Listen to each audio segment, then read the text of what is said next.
शरम बा कि भइल तारा मनवा में भरम बा।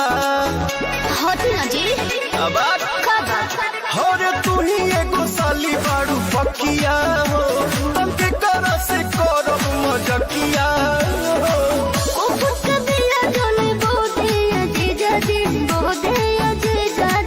अरे ने आवा ना गोदी में लेके जाने खो दिए जीजा जी, गोदी में लेके जाने खो दिए जीजा जी, गोदी में लेके जाने खो दिए जीजा जी, गोदी में लेके जाने खो दिए जीजा जी।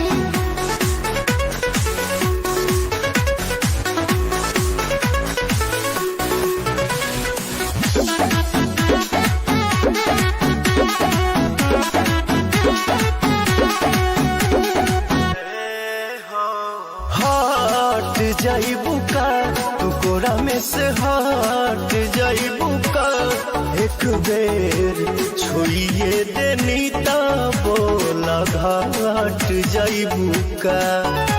अपना हमने मेंटल नहीं की दिक्कत का हरे नारे जीजा अभी हम बता बानी जी, कुछ गड़बड़ ना करे उमरिया के काचा बानी जी।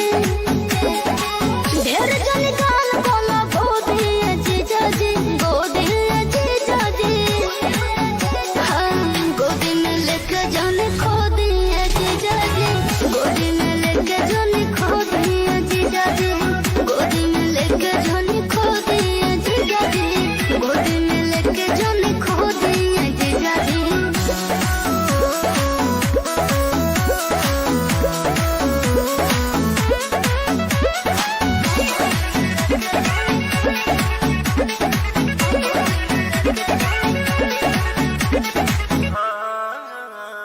खुश करना तू मन मोरा खुश करना, बाटे बहुते बेचैनी महसूस करना। महाराज ये का कहते हैं जी आधा भौक नु बारे। ओहो अरे रे पवन जी देहियो न कोड दे जी, हाय खाते जोगाव विजय खाते छोड़ दे जी, नहीं तो दिल मोर रो दिए जीजा जी, गोदी में लेके जाने खो दिए जीजा जी, गोदी में लेके जाने खो दिए जीजा जी, गोदी में लेके जाने खो दिए जीजा जी, गोदी में लेके जाने खो दिए जीजा जी। बगोटी